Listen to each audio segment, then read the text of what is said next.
Le journaliste Mathieu Devez nous remonte sur place, qui donc aux côtés de ces manifestants et de Mathilde Panot. Il nous dit que Mathilde Panot essaye de négocier avec les forces de l'ordre pour que les manifestants puissent passer. Voilà.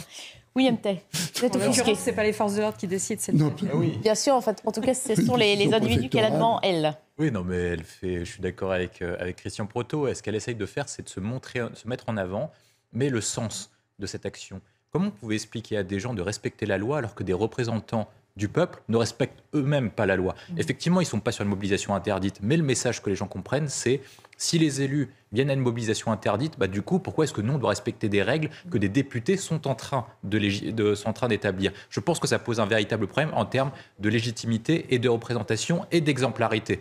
Comment on peut demander à des gens de respecter la loi alors que les représentants du peuple ne le font pas? Ça, c'est le premier élément que je vois. Le deuxième point, c'est que de toute façon, la France insoumise, les écologistes et le PS rassemblés dans la NUPES, tout ce qu'ils veulent, c'est faire du buzz et défier l'autorité de l'État. Ce sont des spécialistes non pas de l'écologie, mais de l'anarchie. Votre sujet l'explique très bien. Ils sont là en manifestation intermondialiste. Vous trouvez un sujet, ils sont toujours là pour manifester. Le G7, il manifeste, même si c'est pour défendre l'Ukraine, il manifeste. Là, c'est un projet qui est plutôt écologique. Parce que alors justement, j'aimerais y venir après mais je vous laisse répondre, évidemment. Ce que dit Laurent Wauquiez en quelques mots, il dit que ça permet de diminuer le nombre de camions par 2. Donc, s'il y a moins de camions, il y a plus de trains. Bon, théoriquement, c'est plus écologiste. Donc, ils ne se battent pas pour l'écologie, ces gens-là. Ils se battent juste parce que c'est un projet gouvernemental. Donc, comme c'est un projet gouvernemental, ils font non pas une bataille écologique, mais il faut une bataille anarchique et altermondialiste. Ensuite, après, le troisième point que je vois, c'est que tout simplement, leur spécialité, c'est de foutre le bordel partout où ils passent. C'est-à-dire qu'ils ont foutu le bordel à l'Assemblée nationale, ils ont foutu le bordel dans les rues pour la réforme des retraites, et à chaque fois qu'il y a le bordel, il y a Jean-Luc Mélenchon qui débarque en disant c'est le chaos, c'est prêt pour la révolution, etc. Ça fait 8 fois qu'il tente, ça fait 8 fois qu'il les joue, il essaiera une 9e fois, ça fera un 9e échec, mais tant pis, il rentrera chez lui, la queue entre les jambes, et bon, tant pis, c'est pas grave pour lui. Mais il partira à la retraite le plus rapidement possible, et je pense que c'est ça le sujet principal. Le point dernier, et je suis d'accord avec Christian, c'est qu'il faut sanctionner ces représentants du peuple. Les représentants du peuple ne peuvent pas se comporter comme ça. Il faut qu'Yaël Braun-Pivet soit plus dur avec le règlement de l'Assemblée nationale. Absolument. C'est à elle de tenir l'ordre. Si par quel pouvoir n'est pas capable de tenir l'ordre, qui est capable de le faire? Je pense qu'il faut envoyer un message qui est très clair. C'est pas parce que vous êtes député, c'est pas parce que vous êtes élu que vous êtes au-dessus des lois. Ces défenseurs de l'environnement devraient prôner le développement du ferroviaire. Lorsqu'ils sont là à manifester, on a l'impression qu'effectivement, ils envoient un message complètement contradictoire. Moi, j'ai une théorie qui va être très simple. Pour eux, moi, je pense que ce sont des escrocs. C'est de ce type qui utilise l'écologie comme prétexte politique ou comme prétexte électoral en vue de se faire élire ou en vue de se réunir ou de se mobiliser. La vérité, c'est qu'ils sont contre-fiches de l'écologie. Quand vous prenez les maires qui ont été élus écologistes, Grégory Doucet, le maire de Bordeaux, Pierre-Emerick, etc., tout ce qu'ils font pas de l'écologie. Vous n'avez pas vu de décision pour installer plus de vélos, pour introduire la mobilité douce. Ils font des toilettes non genrées. C'est quoi le rapport avec l'écologie? Et là, c'est pareil avec la ligne grande vitesse. La ligne grande vitesse, que dit la région Auvergne-Rhône-Alpes, qui est une région industrielle comme le nord de l'Italie, c'est comme ce sont des 2 zones industrielles avec beaucoup d'échanges, il faut diminuer le nombre de camions, et notamment sous les Alpes. Et donc, du coup, en conséquence, ce train à grande vitesse permettra de diminuer le nombre de camions par 2. Donc, en conséquence, si vous réduisez le nombre de camions par 2, vous avez moins de pollution, etc., moins d'utilisation de carburant, qui sont plutôt des décisions plutôt écologiques, en vue de mettre un train électrique. Un train électrique ne pollue pas, théoriquement. En tout cas, c'est l'objectif, surtout lorsqu'on a une énergie dite nucléaire en France. Le deuxième élément que je vois, c'est qu'en plus, sur le plan économique, c'est une décision qui nous est complètement favorable. Ça nous profite à nous à 70%, contre l'Italie 30%. L'Union européenne finance le projet à 40%, l'Italie une autre partie. C'est-à-dire que nous, sur un projet qui nous profite à 70%, on paye au maximum que 50%. Donc, c'est une décision qui est complètement rentable d'un point de vue écologique, d'un point de vue économique. Ça va créer des emplois, ça va permettre de densifier l'activité économique pour faire ce qu'appelle Joe Biden avec l'Inflation Reduction Act, l'industrie propre et l'industrie verte. Donc, tout le monde doit être content d'un point de vue écologique. Mais il faudra s'attaquer au sujet essentiel qu'il y a des gens qui ont utilisé l'écologie à des fins politiques, mais qui ne défendent pas l'écologie. Ce sont des escrologies. De toute façon, ils nous ont menti pendant 30 ans. Toutes les théories qu'ils ont appliquées ne marchent jamais dans la vraie vie. Ils ont dit le nucléaire est destructeur, notamment depuis Fukushima. Bon, il n'y a pas eu de tsunami en France, notamment sur Fessenheim. Est-ce que si en moyenne en France, c'est 1 tous les 10 ans? Et dans cette région-là du Grand Ouest, le dernier, c'était à Oléron en 1972. Donc c'est vrai que ça date un peu. Vous n'étiez pas né, William Tay? Non, je n'étais pas né. Et quand on voit les images et quand on entend le témoignage de Samantha, si je ne me trompe pas, on peut comprendre qu'au vu de la rareté de l'événement, on peut comprendre que les personnes soient bousculées. Et la question, c'est comment on va faire pour les aider et comment elle va faire pour sorte de pouvoir être logée, de pouvoir reprendre une vie normale le plus rapidement possible. Et la question à se poser, c'est est-ce que ça va se produire de façon plus récurrente ou pas? Ou est-ce que c'est... En fait, ça pose pas mal de questions et je comprends. Les soubresauts de la terre, ça... Je comprends l'état de cette famille et de toutes les personnes qui habitent dans ce village. On ne va pas devoir s'habituer à ça. Quand On ne va pas parler de tremblements de terre comme des incendies de forêt ou de la hausse de la température. J'espère aussi, mais ce que dit Christian, c'est que c'est une zone qui est à risque. Moi, j'espère qu'il n'y aura pas de souci. Moi, je pense que ça reste malgré tout très limité. Ensuite, ça reste impressionnant parce que comme on n'est pas habitué, comme vous avez cité le cas du Japon, où ils sont habitués, leur construction sont établies pour. Les habitants ont des entraînements aussi pour ça. Nous, on n'a pas vécu tout ça. Donc, évidemment, le choc est encore plus important. Mais vous l'avez rappelé, le bilan humain n'est pas élevé, il n'y a qu'une seule personne qui est blessée, il y a des dégâts matériels, il y a des vies qui sont perturbées, des personnes qui ont dû quitter leur logement, des personnes qui sont en cessation d'activité de travail parce qu'ils ne peuvent pas retourner sur la porte. Les enfants vont sans doute pas pouvoir terminer l'année scolaire correctement dans ces villages où les bâtiments vont être touchés. Peut-être des traumatismes, comme l'a expliqué le témoignage précédent, qu'à chaque fois qu'il entendra un bruit, il se dira peut-être que c'est un séisme, donc, effectivement.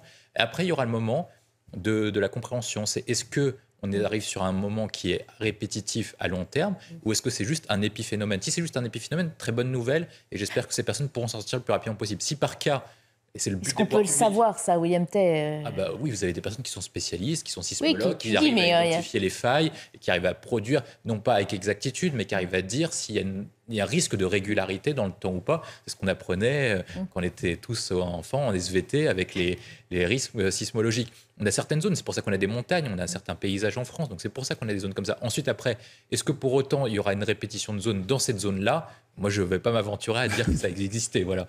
William Tay, c'est vrai que c'est une vraie question. Faire des économies d'énergie, très bien, tout le monde est pour, sauf que si à côté de ça, on se sent moins en sécurité chez soi, ou si les commerces se font braquer, c'est problématique.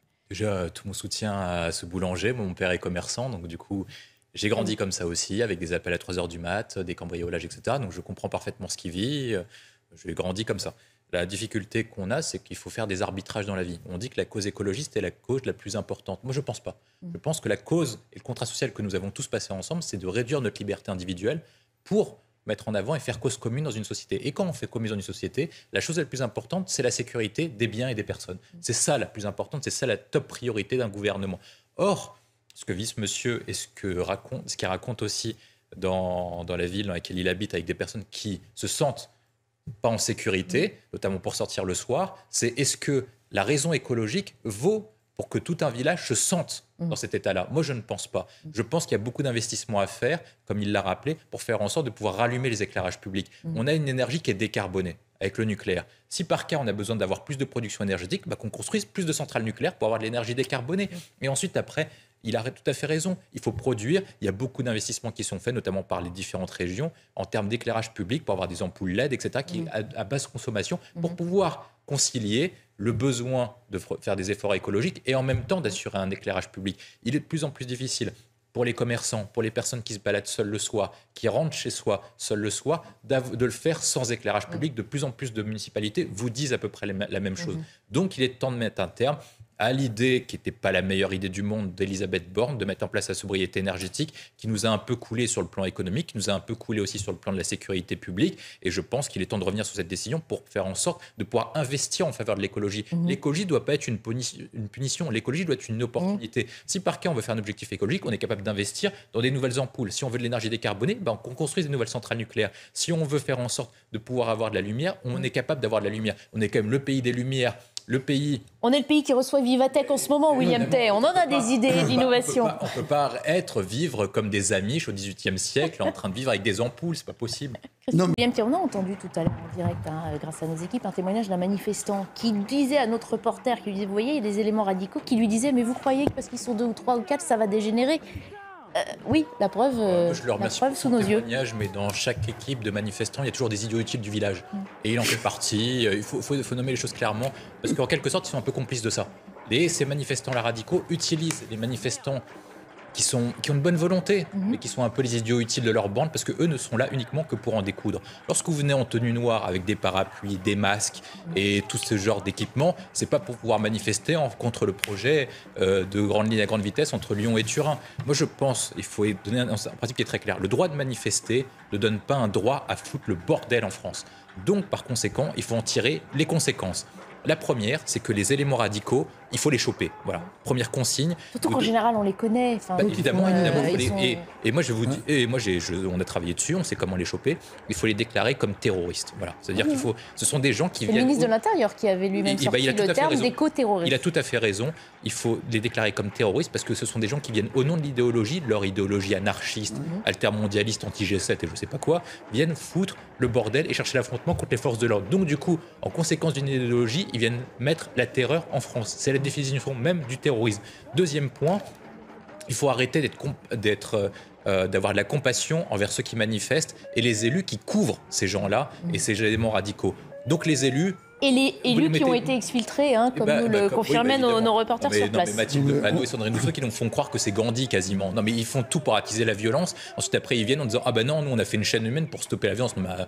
Il faut arrêter l'arnaque, il faut les sanctionner, c'est le premier point sur eux. Et sur les autres manifestants, il faut les déclarer comme complices. Parce qu'à partir du moment où ils sont tout le temps utilisés, c'est toujours les mêmes qui sont les idiots utiles, qui sont comme des complices à Sainte-Soline, dans les manifestations contre les retraites. Et là actuellement, dans ce cortège qu'on a actuellement, tout le monde savait qu'avec ce type de profil, et c'était la question qu'a posée votre journaliste à ce monsieur, avec des hommes en noir, ils savaient qu'ils voulaient en découdre contre les forces de l'ordre pour les frapper. On ne peut pas les arrêter. Ça veut dire, William Tech, que la doctrine de maintien de l'ordre, c'est tout simplement d'essayer de faire déguerpir les éléments qu'on ne souhaite pas sur le terrain en attendant qu'ils veuillent bien le faire d'eux-mêmes et s'ils ne le décident pas, on subit.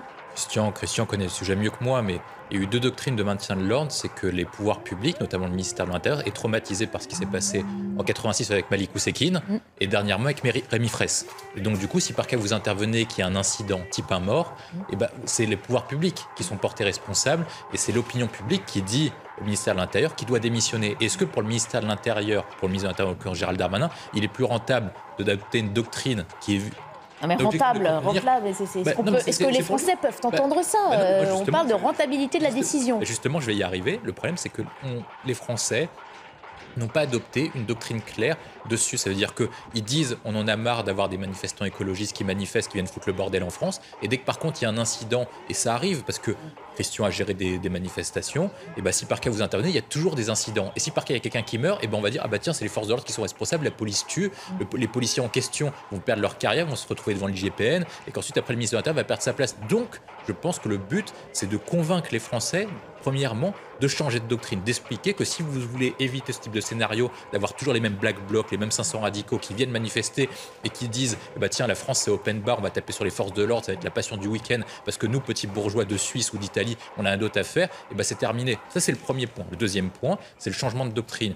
Dire aux forces de l'ordre de les protéger dans leur carrière. Si par cas il y a des incidents, de leur dire c'est des consignes qui sont données par la préfecture, par le ministère de l'Intérieur, donc on est là pour vous protéger, c'est pas vous qui allez payer les conséquences de notre doctrine. Et troisième point, c'est qu'il faut adopter une manière en termes juridiques et réglementaires, des textes qui sont beaucoup plus protecteurs vis-à-vis des forces de l'ordre plutôt que des manifestants. Le droit de manifester ne donne pas le droit de foutre un bordel. C'est-à-dire que c'est un droit constitutionnel, mais qui est encadré par d'autres principes constitutionnels comme la sécurité des personnes, la liberté d'aller et venir, qui sont en train d'entraver en venant manifester. Et à partir de ce moment où vous changez de doctrine, vous changez de paradigme, là, vous pouvez vous permettre d'intervenir et donner aux forces de l'ordre des instructions qui sont beaucoup plus claires pour faire en sorte de les attraper.